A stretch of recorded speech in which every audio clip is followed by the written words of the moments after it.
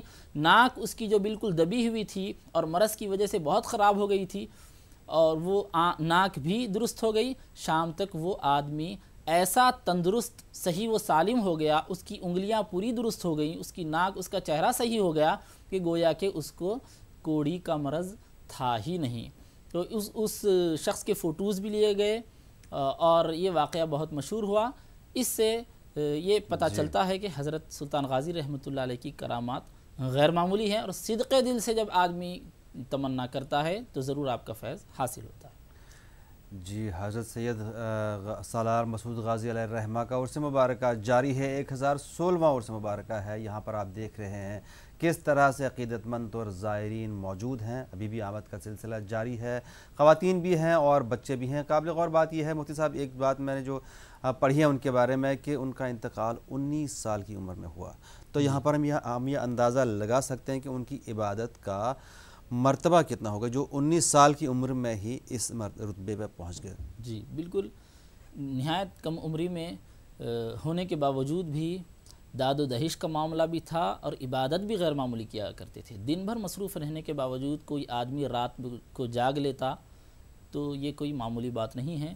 لیکن حضرت 19 سال کی عمر میں ہونے کے باوجود، 19 سال میں تو آپ کا وصال ہوا، اس سے پہلے سے ہی آپ کا یہ معمول رہا کہ دن بھر 5 نمازیں اور سارے دن کے کام کاج انتظامات کرنے کے بعد رات بھر اللہ تبارک و تعالیٰ کی عبادت و بندگی میں مصروف رہتے اور اللہ کا ذکر کیا کرتے. رات میں جب آپ اپنے عبادت خانے میں موجود ہوتے تو عام لوگوں کو آپ کے عبادت خانے میں جانے کی اجازت نہیں تھی. بہت ہی خاص خادم آپ کی خدمت میں حاضر ہوتے تھے. تو خاص خادمین کا یہ کہنا ہے کہ رات میں عبادت خانے میں جب ہم جاتے تو ہم یہ دیکھتے کہ آپ اللہ کے ذکر میں، اللہ تبارک و تعالیٰ کے ذکر میں مصروف ہیں اور اس طرح مستغرق ہیں ذکر میں، اس طرح ڈوبے ہوئے ہیں کہ روزانہ صبح شام ملنے والے خادموں کو بھی پہچان نہیں رہے ہیں.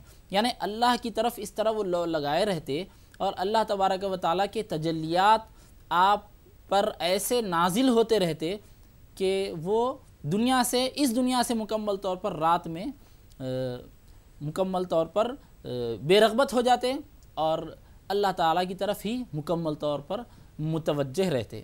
اس سے معلوم ہوتا ہے کہ آپ کا مقصد نہ دنیا کا حصول تھا، آپ کا مقصد نہ اقتدار تھا، آپ کا مقصد نہ شہرت تھا، کچھ بھی نہیں، بلکہ آپ کو صرف اللہ اور اس کے رسول صلی اللہ علیہ وسلم سے محبت ہی، اسی محبت کو عام کر رہے تھے. جی بالکل. اور یہ بھی ہے کہ جہاں وہ رہتے تھے وہاں کے سلطان کے آخری ایام میں جب شاہی خاندان اقتدار کی رسہ کشی میں مصروف تھا، آپ نے اس کشمکش سے دامن بچا کر ہندوستان کے اندر تبلیغ و اشاعت دین کا عزم کر لیا تھا. واپس آپ کو لیے چلتے ہیں بہرائچ، جہاں سے آپ براہ راست عرس کے مناظر دیکھ رہے ہیں. ہمیں اور آپ سب کو عمل کی توفیق نصیب فرمائے. بہت کام یہاں ماشاءاللہ آستانِ کرم پر ہوا. ہمارے ارد گرد آپ دیکھ رہے ہیں مسجد کی تعمیر عالیشان ہو گئی ماشاءاللہ. بہت بڑے بڑے کام یہاں پہ چند سالوں کے اندر ہوئے ہیں. اللہ تعالیٰ جو خدمت دین انجام دے رہے ہیں، جو یہاں کی انتظامیہ ہے، یہاں کے خدام حضرات ہیں، اللہ تعالیٰ ان سے اور خدمت دین لے لے. آپ غمزدہ مت ہو جائیے. آپ کے لیے سید سالار مسعود غازی کا آستانہ ہے. آپ کو مانگنے کی بھی ضرورت نہیں ہے، سید سالار ہی آپ کو عطا فرما دیں گے. اور اگر ان کی نظر کرم ہو جائے گی تو آپ کو کسی سے مانگنا نہیں ہے، جو آئے گا وہ خود آپ کو دے کے جائے گا انشاءاللہ۔ آپ بالکل اس سے مایوس نہ ہوں کہ ہم کسی سے مانگ نہیں سکتے، کسی سے مانگنے کی کیا ضرورت ہے؟ مانگنا ہے تو اس اللہ کے محبوب کے وسیلے سے اللہ سے مانگیے، ہمارا رب عطا فرمانے والا ہے۔ بہت اچھا کام یہ ہوا، دل خوش ہوا میرا۔ کئی سالوں سے یہ دیکھ کر لوگ شکایتیں کرتے تھے کہ یہ ہوتا ہے وہ ہوتا ہے، اب کسی کو کہنے کا کوئی موقع نہیں ملے گا، اس لیے کہ کوئی خدام حضرات میں سے کوئی بھی کسی سے طلب نہیں کرے گا، جو طلب کرے گا اپنے آقا سید سالار سے طلب کرے گا۔ مسجد نبوی شریف کے باہر ایک شخص، ایک صاحب نے مجھے بتایا کہ ایک شخص سے میری ملاقات ہوئی مسجد نبوی شریف کے اندر۔ میں نے ان سے پوچھا کہ آپ یہاں کب سے ہیں؟ کہا میں ایک زمانے سے یہاں ہوں، اصحاب صفہ پہ بیٹھا رہتا ہوں، اور جب مجھے میرے کپڑے پرانے ہو جاتے ہیں تو میں سرکار کی بارگاہ کرم میں جاتا ہوں اور عرض کرتا ہوں یا رسول اللہ میرے کپڑے پرانے ہو گئے۔ جب مجھے بھوک لگتی ہے تو میں عرض کرتا ہوں یا رسول اللہ مجھے بھوک لگی ہوئی ہے۔ وہ کہتے ہیں کہ جب میں سرکار کے در کرم سے باہر نکلتا ہوں تو کوئی پہلے ہی سے کپڑا لے کے تیار رہتا ہے۔ کیوں اپنی گلی میں وہ روادار صدا ہو جو بھیک لیے راہ گدا دیکھ رہا ہو۔ وہ کہتے ہیں بھوک لگتی ہے، جیسے ہی باہر نکلتے ہیں کھلانے والا پہلے ہی موجود ہوتا ہے، اس لیے کہ تاجدار اہل سنت نے فرمایا کھاتے ہیں تیرے در کا، پیتے ہیں تیرے در کا، پانی ہے تیرا پانی، دانا ہے تیرا دانا۔ حضور تاج الشریعہ نے فرمایا مجھے کیا غرض کسی سے کروں عرض مدعا میں، میری لو تو بس انہی کے در جود سے لگی ہے۔ حضور سے سچی محبت کیجئے، نبی پاک رحمت عالم صلی اللہ علیہ وسلم سے عقیدت، اپنے دل میں سچی عقیدت پیدا کیجئے۔ اللہ کے پیارے حبیب صلی اللہ علیہ وسلم آپ پر کرم فرمائیں گے، اور جب میرے آقا کا کرم ہوگا تو حضور سید سالار کا بھی کرم ہوگا۔ حضرت سید سالار مسعود غازی کے فیض و برکات سے اللہ تعالی ہم سب کو مالا مال فرمائے، اور اللہ ہمیں تاج الشریعہ جیسا عشق عطا فرمائے، جنہوں نے یہ فرمایا کہ آپ کی طلعت کو دیکھا جان دی۔ کیسا سچا عشق ہے میرے آقا کا، آپ کی طلعت کو دیکھا جان دی، قبر میں پہنچا تو دیکھا آپ ہیں۔ حضور نبی پاک صلی اللہ علیہ وسلم کی محبت اصل ایمان ہے، جان ایمان ہے، روح ایمان ہے۔ اگر ہم تقریر کرتے ہیں تو اس پر پابندی سے عمل بھی کریں، اس پر ثابت قدم بھی رہیں۔ اللہ تعالی ہمیں تقریر سے زیادہ عمل کی توفیق عطا فرمائے۔ ہم جو یہ بیان کر رہے ہیں اللہ تعالیٰ اس پر پہلے ہمیں عمل کی توفیق عطا فرمائے، اور آپ سب کو اللہ عمل کی توفیق عطا فرمائے۔ مجھے امید ہے کہ آپ اللہ کے دربار میں توبہ کریں گے، اپنی خطاؤں سے معافی طلب کریں گے، اور اس دربار کرم میں آپ سب کے لیے دعا کریں گے، ہم سب کے لیے دعا کریں گے۔ نہ جانے اللہ کس کی فریاد اپنے دربار میں سن لے۔ سب کے لیے دعا کیجئے، اللہ کے بندوں کے لیے، عالم اسلام کے لیے، پوری دنیا کے۔